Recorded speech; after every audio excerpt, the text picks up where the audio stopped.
in case if you're applying for master and PhD, definitely you require GRE or TOEFL.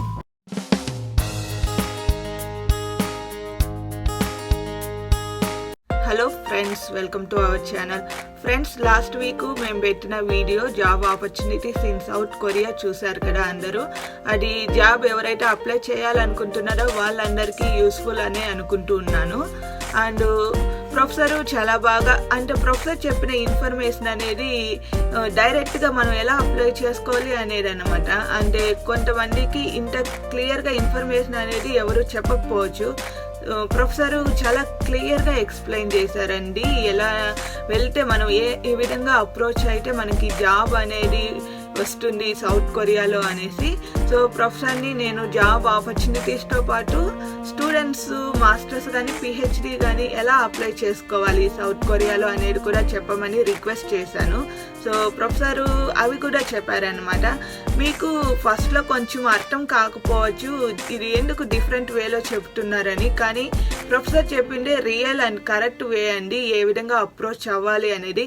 మీరు professor చెప్పింది కేర్ఫుల్గా విన్నట్టయితే మీకు అర్థమైపోతుంది. ఇక్కడ మాస్టర్స్ కానీ పిహెచ్డి కానీ చేయాలంటే అప్రోచ్ అనేది ఇంపార్టెంట్. ప్రొఫెసర్ చెప్పిన అప్రోచ్లో మీరు కానీ వెళ్ళారంటే కంపల్సరీగా ఖచ్చితంగా మీకు ఇక్కడ మాస్టర్స్ కానీ పిహెచ్డి కానీ పొజిషన్ అనేది వస్తుందండి. అండ్ నేను ఇంకో విషయం చెప్దామనుకుంటున్నాను. మీరు మాస్టర్స్ పిహెచ్డి అనేది ఇక్కడ సైన్స్ ఫీల్డ్ కానీ ఇంజనీరింగ్ ఫీల్డ్లో కానీ జాయిన్ అయితే మీకు ఫెలోషిప్ అనేది, అంటే మంత్లీ శాలరీ అనేది ఇస్తారండి. కాబట్టి ఇది మన ఇండియాలో జాబ్ చేసిన అమౌంట్తో ఈక్వల్గా ఉంటుంది. కాబట్టి మీరు ఇక్కడ సౌత్ కొరియాలో స్టడీస్ చేస్తున్నారంటే మీరు జాబ్ చేసినట్టే ఉంటుంది అనమాట. అది ముఖ్యంగా గుర్తుపెట్టుకోవాల్సింది science field and engineering field. ఇది కాకుండా కొంతమంది బిజినెస్ గురించి, ఎంబీఏ గురించి అలా అడగచ్చు. ఎంబీఏ వాళ్ళకైతే వాళ్ళు ఈ విధంగా శాలరీ అనేది రాకపోవచ్చు అండి, వాళ్ళు క్లాసెస్ మాత్రమే అటెండ్ అవ్వాల్సి ఉంటుంది. అలా కొంతమంది ఎంబీఏ స్టూడెంట్స్ కూడా ఉన్నారు ఇండియా నుంచి వచ్చిన వాళ్ళు సౌత్ కొరియాలో. వాళ్ళు కొన్ని పార్ట్ టైం జాబ్స్ అనేవి కూడా చేస్తున్నారు. మీకు నెక్స్ట్ వీడియోలో స్టూడెంట్స్ వాళ్ళకి అవైలబిలిటీ ఉన్న పార్ట్ టైం జాబ్స్ గురించి కూడా నేను ఎక్స్ప్లెయిన్ చేస్తాను. ఇప్పుడైతే స్టూడెంట్స్ మాస్టర్స్ కానీ పిహెచ్డికి కానీ ఎలా అప్లై చేసుకోవాలి అనేది మన ప్రొఫెసర్ చెప్పిన విషయాల్ని చూద్దాం.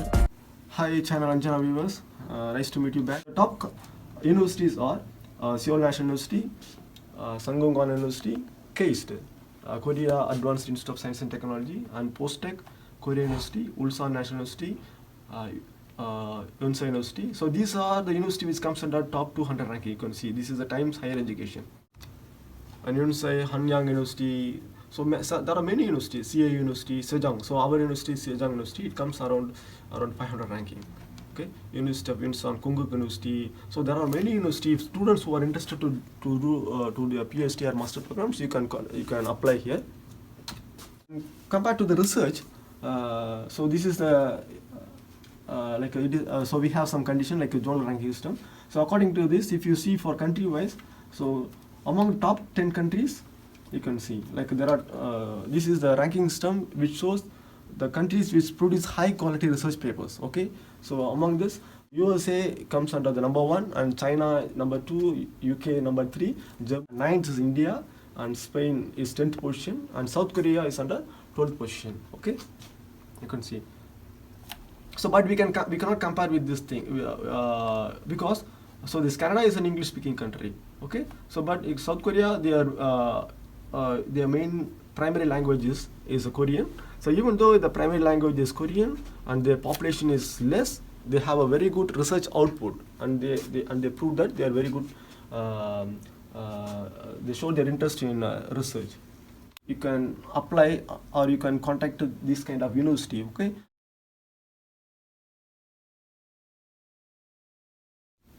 Now I am going to discuss about by personally, okay, because some students they don't after if you are in studying the university, okay, some people they complete their master course, they will complete their bachelor course, they complete their PhD course, but they don't know how to get the proper position for master position or PhD position or postdoc position.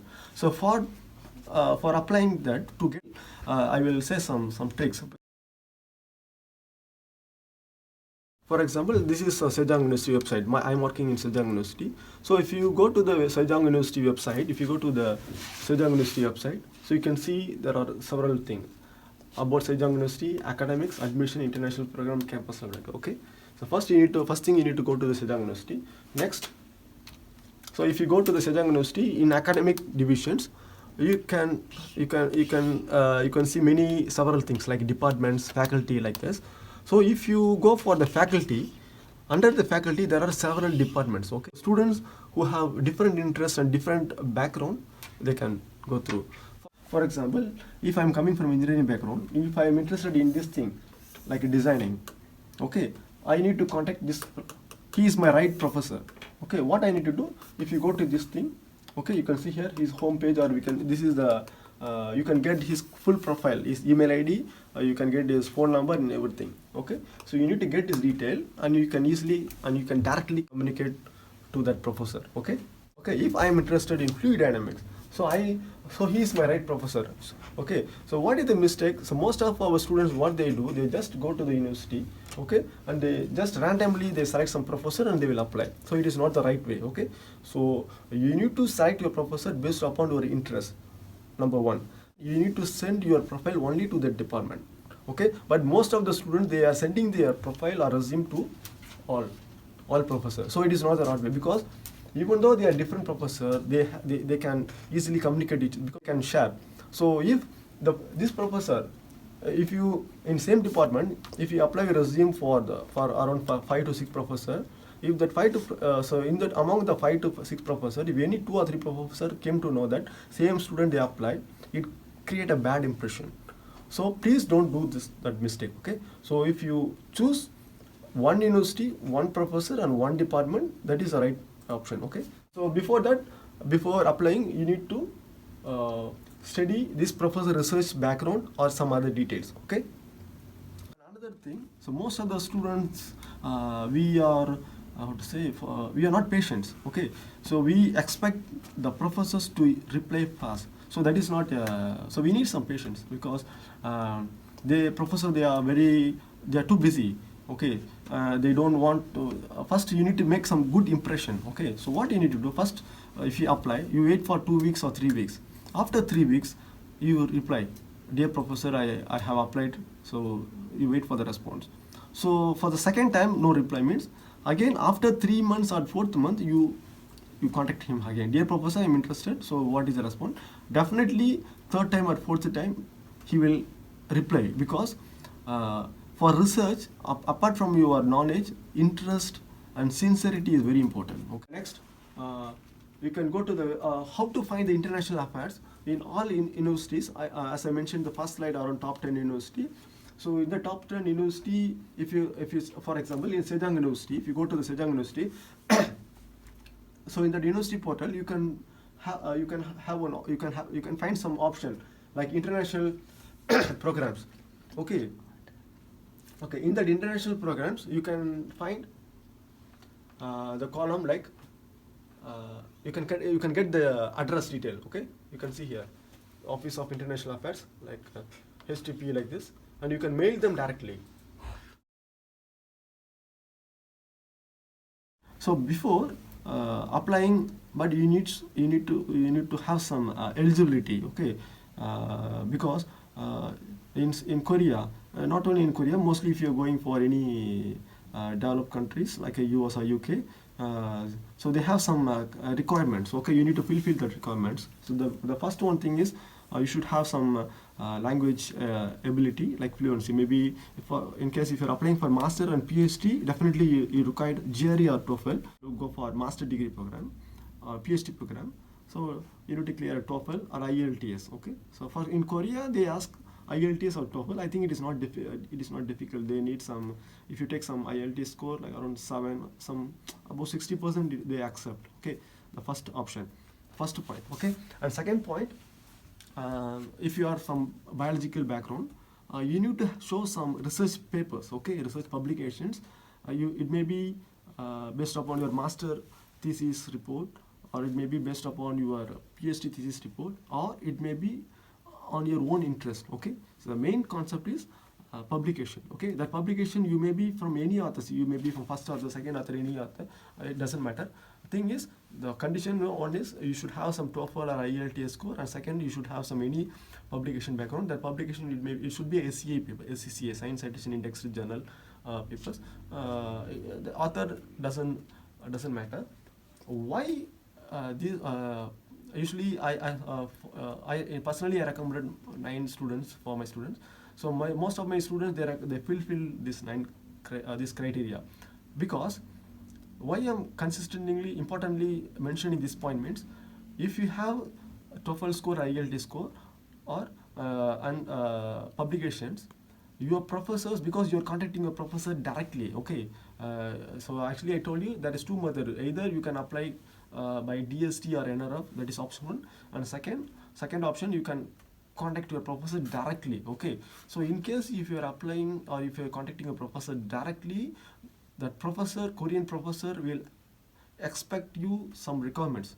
Okay, because in South Korea the research lab is independent. Okay, they leave you everything, they will give you they will provide you all lab facilities. Okay, no one will help you for your research. You alone need to carry out the work. Just okay. So the professor just blindly he will give you only the topic. So based upon the topic you need to work. Okay. So if you have earlier experience, like if you have some research paper, okay, and if you have some TOEFL or IELTS score, it shows. It means you are because in science, in research background, whatever research or whatever product you are developing, you need to make it as a publication. Okay, for publication you should have some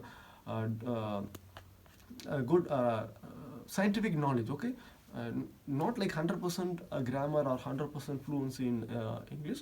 At least you should have some basic scientific writing knowledge. Okay, that is important. So if you write your manuscript, so it should be published. Okay, if it published, definitely the professor will happy and he will be ready to take you. Okay, so that is the reason. So if you're applying for master or PhD program, so you should have some 2 requirement. The first one is TOEFL score, and second one is publication. So if you have the publication, the professor will think that okay, I can take this student because he already published research paper. Since he already published research paper, if I take him, if I select him, so he will be independent. So I will be free. He think like that, I will be free. And another point why I'm telling you should clear the TOEFL or IELTS means, university, most of the university they have some regulations for foreign students. If the foreign students have the minimum TOEFL score, IELTS score, your tuition fee will be waived. You don't need to pay the tuition fee, because in almost most of the countries, the students need to pay the tuition fee. The tuition fee is around some $5,000. It depends. From around for one semester, the tuition fee will be around $3,000 to $5,000 per semester. Okay, so what happens? The students is difficult to pay. Okay, either they need to do part-time jobs, but some professors they don't allow to do the job. So what is the only options? If you have the TOEFL score, the university will provide you the scholarship. Okay, so you'll feel happy. And second, next option, if you have some publication, your professor will give you some grant around some $500, $1,000 or $2,000. Based upon the department, the professor will give you some salary like $1,000 or $1,500. So if you get some per month like $1,500 per month, so it is happy. It is okay. In some professor they will accept the tuition fee. If you show some publications, the professor will accept to pay your tuition fee. It means the professor will pay around $3,000 to $5,000 per semester. So the amount you are getting around $1,000 to $1,500 per month, it is like a salary. So it means if you have some TOEFL score, if you have some publications, okay, so it means if you join in any master degree program or PhD program in Korea, you will get around $1,000 to $1,500 for master. I'm telling, for master or PhD, you will get $1,000 to $1,500 salary per month. Okay, it means, but you are the one case you are earning money, and second case you are getting the degree. Okay, so that's why I used to tell my students that they need to fulfill this criteria. Okay, the publications and things. So that is the reason you need to have a good relationship with your professors in your university or in college. Okay, so this is for life science background. So previous presentation I made a I discuss about how to meet your professor, how to contact your professor directly, and what are the requirements like TOEFL, research papers, and so okay. So if you have this criteria, you can apply directly to your professor. So the professor definitely will happy to take you along with, and he will be ready to pay every month like 1,000 to 1,500 US dollar. So this is one case. In second option, if you don't need salary, okay, so you can pay the tuition fee directly to the university. That is also another option. Okay, so that is two option. One, you can get salary, and second option, you can pay every month or every semester the tuition fee, and you can get your master degree or PhD program like that. Here in this slide, I made an example. For example, my student. Okay, so as I mentioned, in previous slide I mentioned why publication is important for your master degree program or PhD program. The best example I can say, my student, she is Neeraja. So she published a paper, okay. So she finished IELTS, just basic score is okay. Next option is publication, SCA paper. So what she did, she published a paper after doing her master degree. She published a paper in 2017, now 2019, okay. In 2017, she published a paper in her master degree, okay, you can see. So based upon that publication, she cleared the IELTS score. Next, she made some publications, okay. So after that publication, she approached my university professor. So my university professor, he gone through the Neeraja profile. So after going through the Neeraja profile, he selected Neeraja because already Neeraja proven that she was eligible to write the manuscript. So that proof is that research publication. Okay, so the people who are doing the master and people who are doing the PhD, definitely you need some publications. So friends, professor చెప్పినటువన్నీ కూడా విన్నారు కదా. కొరియాలో top universities ఏవి ఉన్నాయి, ఏ యూనివర్సిటీకి మనం ఎలాగ అప్లై చేసుకోవాలి, అండ్ కావాల్సిన రిక్వైర్మెంట్స్ అంటే ఇంగ్లీష్ లాంగ్వేజ్ ఎగ్జామ్ అనేది ఎంత ఇంపార్టెంట్, ఇవన్నీ కూడా విన్నారు కదా. సో మీకు ఇప్పుడు అర్థమై ఉంటుంది అనుకుంటాను. మన మాస్టర్స్కి అప్లై చేసుకోవాలంటే మనకు కావాల్సినటువంటివి మనం ఎలా అప్లై చేసుకోవాలి అనేసి. సో ఐ హోప్ ఈ వీడియో మీకు చాలా యూస్ఫుల్ అని అనుకుంటున్నాను.